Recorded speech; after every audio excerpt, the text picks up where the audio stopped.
ایمان اور عمل صالح اور ان چیزوں پر ایمان رکھنا جو آپ صلی اللہ علیہ وآلہ وسلم پر نازل ہوئی ہیں. تو وہ قرآن بھی ہے اور وہ حدیث بھی ہے. وہ سب سب چیزیں جو آپ صلی اللہ علیہ وآلہ وسلم کی طرف سے ہمیں ملی ان پر ایمان جو رکھتے ہیں.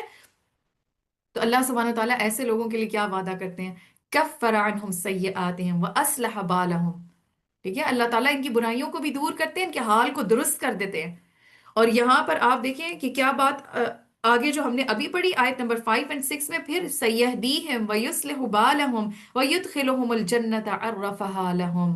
ان کو ایسی جنتوں میں داخل کرے گا جن سے وہ ان کو متعارف کرا چکا ہے، جس کی پہچان وہ ان کو کرا چکا ہے. آپ صلی اللہ علیہ وآلہ وسلم نے فرمایا مجھے امید ہے کہ تم اپنی نیک اولاد سمیت جنت میں داخل ہونے سے پہلے ہی اپنی وہاں رہائش گاہیں بنوا لوگے. یعنی ادھر ابھی پہنچے نہیں ہو لیکن اپنی رہائش گاہیں بنوا لوگے. آپ صلی اللہ علیہ وآلہ وسلم نے فرمایا قسم اس ذات کی جس کے ہاتھ میں محمد صلی اللہ علیہ وآلہ وسلم کی جان ہے، ان میں سے ہر شخص اپنے اس گھر، اپنے جنت کے گھر کو اپنے دنیا کے گھر سے بھی زیادہ بہتر طور پر پہچان لے گا. یعنی اتنے اچھے طریقے سے وہ فیملیئر ہوگا اپنے وہاں کے گھر سے، یعنی یہ دنیا کے گھر سے زیادہ فیملیئر ہوگا. سبحان اللہ. احادیث سے ہمیں کچھ ایسے اعمال کا پتہ چلتا ہے کہ جن کے بدلے اللہ تعالیٰ جنت میں ایک گھر بناتے ہیں. تو وہ کون سے اعمال ہیں؟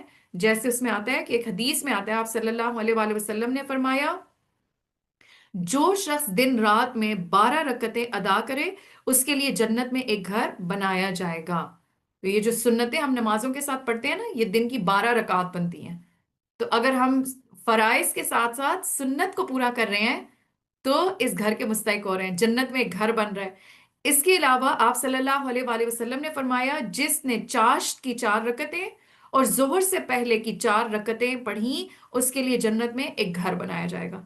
یعنی ظہر کی نماز کے ساتھ جو 4 سنتیں ہیں وہ، اور چاشت کے جو نفل ہیں وہ 4 اس نے ادا کیے تو اس کے بدلے بھی جنت میں ایک گھر لکھا جاتا ہے. اس کے علاوہ حدیث سے یہ بات بھی پتہ چلتی ہے کہ جو بھی مسجد تعمیر کرتا ہے تو اس کے لیے بھی جنت میں ایک گھر تعمیر کیا جاتا ہے. اس کے علاوہ بازار میں داخل ہوتے وقت، بازار میں داخل ہونے کی جو دعا پڑھتا ہے تو اس کے لیے بھی جنت میں ایک گھر بنا دیا جاتا ہے. اس کے علاوہ ایک اور حدیث سے ہمیں یہ بات پتہ چلتی ہے کہ جو اللہ کے لیے کسی بیمار کی عیادت یا دینی بھائی کی ملاقات کے لیے جاتا ہے تو آسمان سے ایک پکارنے والا پکارتا ہے کہ تم بھی پاک ہو اور تمہارا چلنا بھی پاک اور تم نے جنت میں گھر بنا لیا. تو کسی بیمار کی عیادت کرنا اس وقت ہم سوچ سکتے ہیں کہ یہ اتنا زیادہ ریوارڈنگ ہے، یا کسی دینی بھائی سے ملاقات کے لیے جانا. تو یہ انسان کو دیکھیں پکارنے والا کیا پکارتا ہے فرشتہ کہ تم بھی پاک ہو تمہارا چلنا بھی پاک ہے، اور پھر جنت میں ایک گھر بھی اس کے لیے، اور تم نے جنت میں گھر بنا لیا. اس کے علاوہ ایک اور جو عمل ہے جو انسان کے لیے بہت دکھ اور تکلیف کا بھی ہو سکتا ہے، لیکن وہی موقع اس کے لیے جنت میں ایک گھر بنانے کا ود اے ٹائٹل، جسے کہتے ہیں جو گھروں کے باہر لگے ہوئے ہوتے ہیں، کتبے لگے ہوئے ہوتے ہیں، نام ہوتا ہے کچھ گھروں کا. تو اسی طریقے سے جنت میں بھی بیت الحمد کس کے لیے بنایا جاتا ہے کہ جب حدیث سے ہمیں یہ بات پتہ چلتی ہے کہ جب کسی کا بچہ فوت ہو جاتا ہے تو اللہ تعالیٰ اپنے فرشتوں سے کہتا ہے کیا تو نے میرے بندے کے بیٹے کی جان لے لی؟ وہ کہتے ہیں جی ہاں.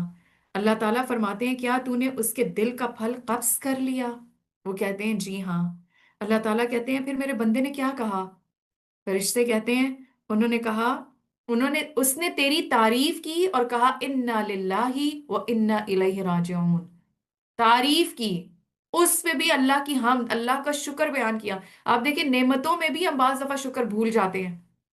تو آزمائش میں جو اللہ کی طرف سے آ جائے اور وہ بھی ایسی آزمائش، اولاد ہی چلی گئی، تو اس موقع پر بھی جس کا دل اللہ کی تعریف، اللہ کا شکر ادا کرنے والا ہو، اللہ کی حمد بیان کرنے والا ہو، اور پھر اس نے کہا انا للہ و انا الیہ راجعون، اللہ تعالیٰ فرماتا ہے میرے بندے کے لیے جنت میں گھر بنا دو اور اس کا نام بیت الحمد رکھ دو. تو سبحان اللہ، یہ بھی بہت بڑی نیکی ہے اور جنت میں گھر بنانے کا باعث ہے. پھر ایک اور عمل کہ جو شخص صف کا شگاف دور کرتا ہے اللہ اس کے لیے جنت میں گھر بنا دیتا ہے اور اس کے ذریعے سے اس کا ایک درجہ بھی بلند کرتا ہے. اگین یہ کتنا مشکل عمل ہے نا، ایک قدم ہی آگے پیچھے بڑھنا ہے یا تھوڑا سا دائیں بائیں ہونا ہے لیکن وہ جو صف میں شگاف آ رہا ہے، وہ جو گیپس آ رہے ہیں، ان کو جو فل کرنا ہے، یہ اتنی بڑی نیکی ہے، جنت میں گھر بنانا، درجہ بلند ہونا، لیکن اس موقع پر بھی ہم اکڑ جاتے ہیں۔ تو اس چیز کو یاد رکھیں کہ یہ بھی اتنی بڑی نیکی ہے کہ جس کے بدلے جنت میں گھر بنتا ہے۔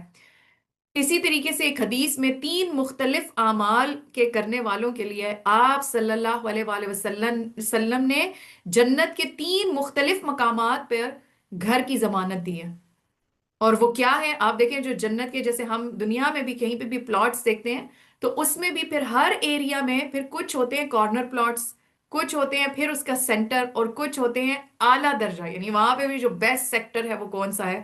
تو اس میں وہ کون سے اعمال ہیں کہ آپ صلی اللہ علیہ وآلہ وسلم نے فرمایا، میں اس شخص کے لیے جنت کے اطراف میں ایک گھر کا ضامن ہوں جو حق پہ ہونے کے باوجود جھگڑا چھوڑ دے، اور میں اس شخص کے لیے جنت کے وسط میں گھر کا ضامن ہوں جو مذاق میں بھی جھوٹ بولنا چھوڑ دے، اور میں اس شخص کے لیے جنت کے اعلیٰ درجے پر جنت کا ضامن ہوں جس کا اخلاق اعلیٰ ہو۔ تو یہ ضمانت آپ صلی اللہ علیہ وآلہ وسلم کی طرف سے ہے، ٹھیک ہے؟ تو 3 اعمال حق پہ ہونے کے باوجود صرف جھگڑے سے بچنے کے لیے اپنا حق انسان چھوڑ دے۔ بعض دفعہ یہی چیز تو انسان سے نہیں وہ کی جا رہی ہوتی نا، کہ بٹ آئی ایم رائٹ، یہ میرا حق ہے، بٹ یہ میں ڈیزرو کرتی ہوں، بٹ فلانا شخص غلط ہے، میں ٹھیک کہہ رہی ہوں، یہ ٹھیک، آپ ٹھیک ہیں، لیکن اس وقت جھگڑے کو ختم کرنے کے لیے اپنا حق چھوڑنا پڑ رہا ہے۔ تو اس کے لیے بڑا دل کرنا پڑتا ہے، تب جا کے اتنے بلند مقام پہ آپ کی ضمانت ہے، یہ کوئی چھوٹی بات نہیں ہے۔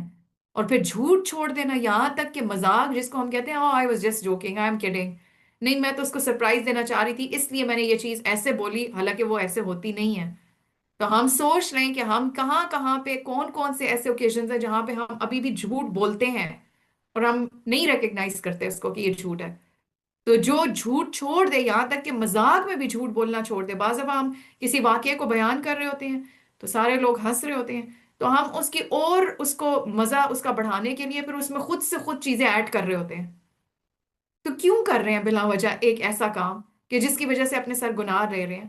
تو جتنی بات ہے اتنی بات کرنی چاہیے، یا پھر وہی بات ہے کہ ایسے ایسے مذاق کرنا یا ایسے جوکس کرنا اور پھر اینڈ پہ کہنا آئی واز جسٹ جوکنگ۔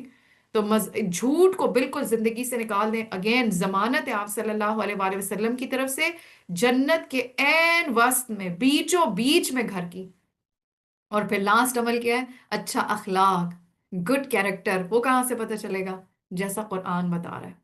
تو جو اپنے آپ کو ویسا ڈھالتا چلا جائے گا، اس کا اخلاق بہترین ہوتا چلا جائے گا، اور ایسے شخص کے لیے ضمانت ہے جنت کے اعلیٰ درجوں میں گھر کی، اور وہ بھی آپ صلی اللہ علیہ وآلہ وسلم کی طرف سے۔